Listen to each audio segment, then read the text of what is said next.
Hello guys, আসসালামু আলাইকুম। কেমন আছেন সবাই? আশা করি ভালো আছেন। আপনাদের দোয়ায় আমিও ভালো আছি, আলহামদুলিল্লাহ। আমি আজকে নিমকি বানাবো।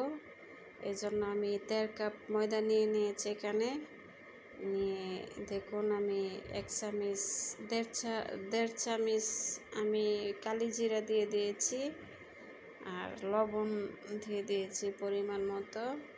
আর নুনটা হবে নিমকি ওই দিয়ে দিয়েছি তেল। আর এখানে ঘি দিলে ভালো হতো বেশি, আমার কাছে ঘিটা ছিল না, আমি বেশি করে এখানে তেল দিয়ে দিয়েছি। দিয়ে একটু মুথে নিচ্ছি। এভাবে ভালো করে মুথে নিতে হবে। এখন মুথে নিলে মানে ডোটা ভালো হবে আর কি। আমি আরেকটু কালি জিরা দিয়ে নিয়েছি, কারণ কালি জিরাটা একটু বেশি দিলে আমার কাছে ভালো লাগে, ফ্লেভারটা কালি জিরার। এই যে দেখুন, এক মুঠ দিলে মুঠ হয়ে যাবে, এরকম হতে হবে। এখন আমি অল্প অল্প পানি দিয়ে মেখে নেব। বেশি পানি একবারে ঢেলে দেওয়া যাবে না। আমি অল্প অল্প পানি দিয়ে মেখে নিয়েছি।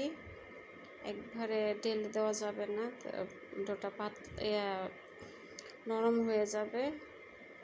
নরম হলে নিমকিগুলো হবে না, কাস্তা নিমকি হবে না। দেখুন ডোটা কেমন শক্ত হয়েছে। ডোটা মাখা হয়ে গেছে। এখন আমি নিমকিগুলো বানিয়ে নেব। বেলুন পিড়ি নিয়ে নিয়েছি, নিয়ে আমি 4 ভাগে ভাগ করে নিয়েছি। নিয়ে আমি একটা ভাগ নিয়ে আমি এখন বেলে নেব। আমি রুটিটাকে বেলে নেব। এখন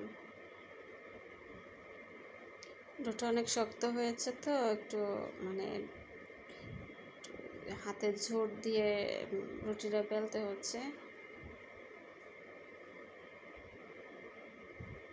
আর এভাবে নিমকি বানালে অনেক মজা লাগে। শুধু খেলে শুধু খেতেই মন চায়, এতটাই মজা লাগে। আর হাতের তৈরি নিমকি তো এমনিতেই মজা, কিনা নিমকির চেয়ে।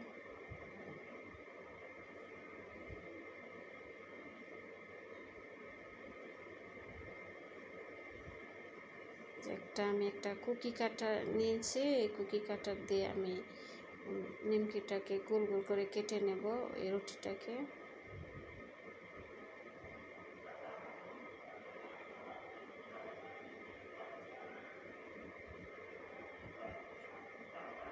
একটু মোটা হয়ে গেছে, আমি আর একটুখানি বেলে নেব। মোটা করা যাবে না, এটা যত পাতলা হবে নিমকিটা ততই সুন্দর হবে, ভাজা সুন্দর হবে। যখন আমি শেপ দিয়ে কেটে নিচ্ছি, এভাবে কেটে নিচ্ছি আমি। যে যার শেপ মতো, যার যেমন পছন্দ কেটে নিতে পারে। যেভাবে আমি শেপ দিয়ে নিচ্ছি নিমকি।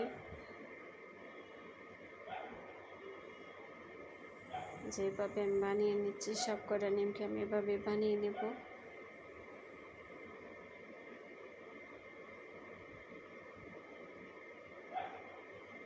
যেভাবে বানিয়ে নেব, যার যেমন পছন্দ সেভাবে ডিজাইন করে বানিয়ে নিতে পারে। আমি এভাবেই সব কটা বানিয়ে নিয়েছি। এখন আমি চুলায় একটা কড়াই বসিয়ে দিয়েছি, দিয়ে তেল দিয়ে দিয়েছি, দিয়ে আমি নিমকিগুলো এখন দিয়ে দেবো। আমি সব কটা নিমকি বানিয়ে নিয়েছি দেখুন। এখন আমি চুলায় নিমকিগুলো দিয়ে দেব। আর চুলার আঁচটা একদম কম থাকবে, বেশি থাকবে না।